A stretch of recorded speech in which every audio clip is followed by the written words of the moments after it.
Do you guys know that there's this thing called the buffer zone? Oh man, I live by the buffer zone. Okay, how would you define the buffer zone?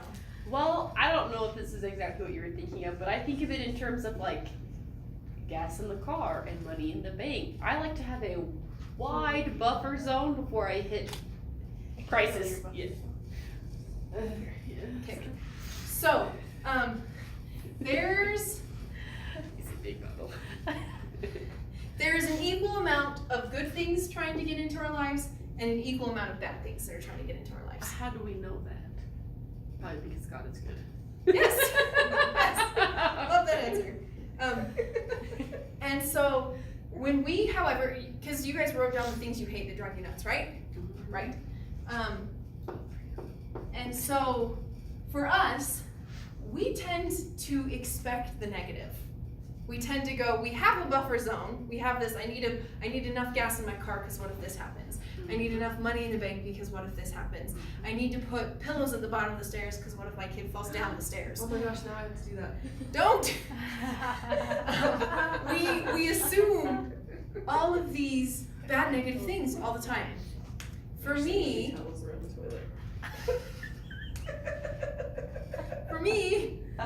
I always, this is weird. I walk while I read, and sometimes I'm climbing stairs while I read. And dangerous. what happens is I'm always afraid, like I can see in my head that I'm gonna fall down the stairs. And so I like get this, I feel me falling down the stairs, even though I watch while I'm not doing this while I'm reading, but anyway, but for me, that's what I envision. I envision me falling down the stairs. And our brains are incredibly powerful things. What we think happens. What we plan for, what we hope for, or what we dread happens. And so we have this buffer zone around us that is protecting us from our thoughts. Because often our thoughts are negative. And so we have this space around us to keep the negative stuff out from happening. I have a buffer zone that keeps me from actually falling down the stairs because I think about it so often. I have a buffer zone that keeps me from running out of gas because I always think about running out of gas. And so our brain has this defense mechanism that it puts energy out around us, this kind of soupy energy that keeps things out so that we're not hurt by our thoughts. Or out around other people so that we're not hurting them by our thoughts when we want to like be mad at them. Because otherwise we'd send these jets of anger at people all the time and they would never be safe because everybody was shooting jets of anger at each other. So we have a buffer zone to protect to keep our thoughts from hurting ourselves or other people. The problem is this buffer zone also keeps out the good stuff that we want. And so the way that you streamline your buffer zone is to think more positive thoughts. Because if you're not shooting out angry missiles at people all the time, then good stuff gets to come in because it's not protecting you from the bad stuff you just thought about. Okay, I think I'm a fairly positive person. Okay, Yes. I'll agree with that. So how is it that a person on my list of thoughts this week, are mostly positive? Why can't I get past that step 2 and let myself go into that place? Is it because it's something that I want so badly that the thought of trying and failing is just too crippling? And so I'm staying positively away from it. Fair question. I think the answer to that question is partially because in your head it's a zero-sum game. Either you get it or you don't. Mm-hmm. And that it doesn't matter the progress you make towards it, because the fact you didn't get it will hurt. Oh, no, that's me. Fact. Of course. I'm an all or nothing person. I either have to have it all or I have none of it. How exhausting is that? Let me tell you. But it's not with everything. It's just the things that I Like things you really want, or like Yeah. specific things you really want? I don't know how to explain it. I really don't know how to explain it. Okay, did that work? So for me, I can only speak for myself, so I will speak for myself. I sat in a room full of people who were all there anxiously engaged in learning how to be mentors, and very scarily raised my hand and I said, how do I overcome discouragement? What do I do with that? Like, and how do I progress? Like, how do I get this thing that I want? Like, I am working so hard and doing everything that I can to get it and it's still not here. Like, why am I even trying anymore? And the person teaching the class said, what are you discouraged about? And I had just hit 1,000 views on my YouTube channel. And so I said, I am discouraged because I want more than that. Like, this is just one step in this big process. And he looked at me and he said, the thought in his head was, what is your problem? And the thought in everybody else's head was also, 1,000 views. Hello, that was so cool. But I was so trapped in that that's not what I wanted, that it wasn't enough. I was so stuck that what I was pouring my heart into wasn't happening, that I didn't see progress. So how do we put ourselves in a place where we see progress? 2 things. I feel like she planned to move here. No, but I'm really glad this worked. So it was this. Now you're gonna be like, this doesn't help me. Keep listening. I'm sorry, I'm just being a snot now. Okay, so I had up to that point in that class, every night I wrote 7 to 10 things I was grateful for. And what really drove me nuts is it still wasn't working. And he's like, well, you need to be grateful for things. You need to see the silver linings. You need to embrace this more. And I was like, well, he basically said you need to be more grateful. And I'm like, dude, I'm writing 10 things. Like, this is not a case of me not seeing what I'm grateful for. But the problem is I was writing what I was grateful for. I wasn't feeling what I was grateful for. And so I challenged myself to write 20 things I was grateful for every day before I went to bed. I still do it. So before I write in my journal, before I start getting ready for bed, I sit down and I think about 20 things that I'm grateful for. And some days it is a serious stretch. And it's not because I'm not grateful, but it's because I can't always remember all the stuff that happened. Like, things don't stand out. And I get so caught up in my day or in things that didn't happen that I have to switch my brain to tell myself to look for them. But remember, I said it takes 7 days to take charge of your brain.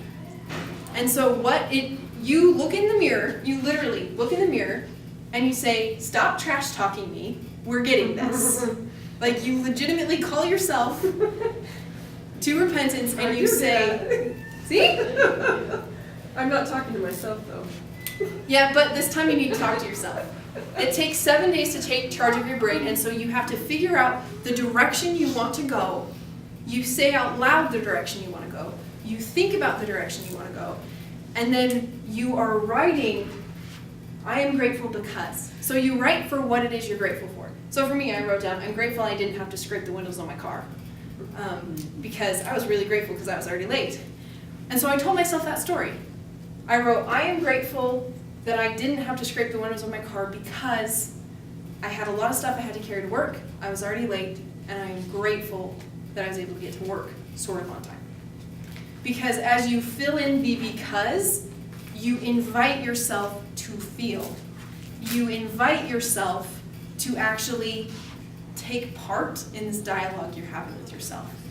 And so what I would invite you to do to start feeling is to actually choose that thing, the thing that you're fighting against feeling, and every night before you go to bed, you write 5 things you are grateful for because towards that direction, heading in that direction. And I don't care how far you improve, or whether it's a big step or a small step or whatever step it is. You write down. For me, it was, I'm grateful that I got 1 view today. Because that was a view I didn't have yesterday. I am grateful that this person reached out to me and showed interest, because it shows that what I teach matters.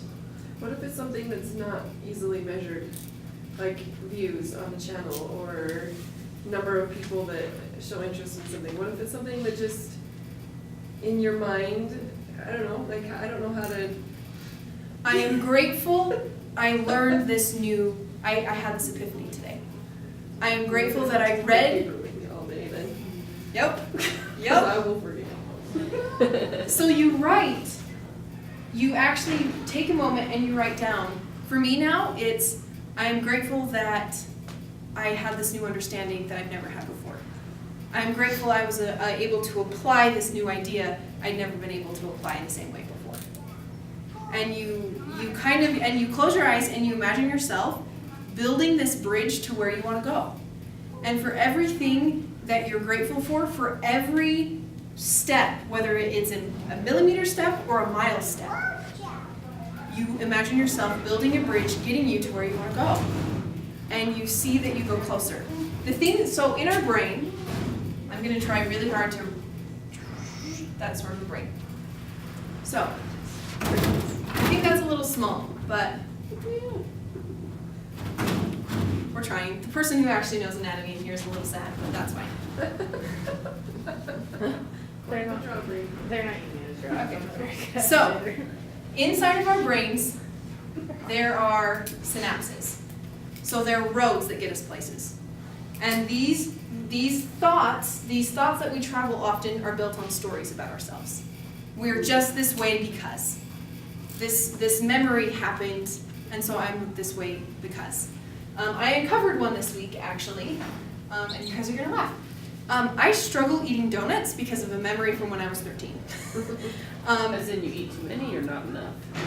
As in I just don't touch them because I don't want to eat them. Because when I was 13, someone told me I didn't need another donut because I was big enough already. And so I just choose not to go there because. Grab the donut and say, watch me. Okay. But for me, that road in my brain is traveled that way because that's a memory that I have. And so if I want to rebuild that road, if I want a new experience, then I create a new memory.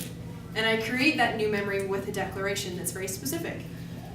I am fine in the skin that I have. I can eat what I want. Especially a donut. Especially a donut. Because this road right here is traveled. Because every time someone offered me a donut, that was the memory I thought of. And so that's always where I went. So now, I can choose instead to go, I'm really tired of feeding this thought. I'm going to erase that thought, and I want to go this way. And so I'm going to build a new memory and a new thought pattern about that way. Moderation in all things is great. Whatever it is, I choose to say something that supports this new path. And if you say that twice, so 3 times, twice a day, for 7 days, you've now built a new road in your head. Because I said I am grateful because, my brain now builds the road of gratitude. And so whatever I see, whatever direction I go, I'm always saying I'm grateful for that. I have a prayer in my heart that says, Heavenly Father, thank you for a green light. Thank you I didn't just hit that pedestrian. Thank you that I got to see that dog play fetch. There are so many things for gratitude that as we live in gratitude, we raise our vibration, so our potential for positive things increases. And we see new things. So, did you know that there are 3 different kinds of declarations? A lot of times we just think about the creative ones. I'm going to be an amazing mentor, so I'm going to say I'm an amazing mentor over and over and over again. What if you're not feeling like it? What if you're saying I want to be a really good mom? What if you're saying I'm a really good baker? What if I'm a really good quilter? Whatever it is that you want in your life, what if you're not in a space where that feels like a possibility? Where that doesn't feel like you have room for that? Then the first set of declarations we actually want to do are coping declarations. What if you are not okay with where you are? You feel like a failure. You feel like you're always falling short. You feel like you were never going to make it no matter how many times you try. If that is the case, then instead of going out and saying your Yahoo, this is my moment, instead you just say, I'm okay. And that is the extent of your declaration that day. It doesn't matter that you didn't get out of bed till 10 o'clock. It doesn't matter that things didn't go the way you wanted to. It is okay to just say, I'm okay. because I can guarantee you, you're not going to be able to build any roads if you're saying, I'm the most amazing baker that has ever lived, if you still can't make muffins. Because your brain is going to keep telling you you can't make muffins until you give up saying you're the greatest baker ever. But instead, if you say, I'm learning to make muffins, or I make muffins well, you're coping with where you are to build to where you want to go. The second one is, I love this one. This one's my favorite. This one is combat declarations. So Jennifer, Yes. you mentioned earlier that when you're talking to yourself, you're not really talking to yourself. Yeah. Okay, so there's lots of stuff. There are previous experiences, there's previous memories we have our own inner dialogue, and we have lots of angry voices outside of us telling us stuff all the time. And they're telling us we're not good enough, they're telling us we're not nice enough, they're telling us we're too fat, we're too thin, we're too whatever. And so combat declarations are my favorite because that's how you fight back. That's how you take control. So you actually have a 3-part declaration. So the first part of your declaration is, you don't have to answer this if you don't want to. If you do, what is a negative thought that pops up in your head often?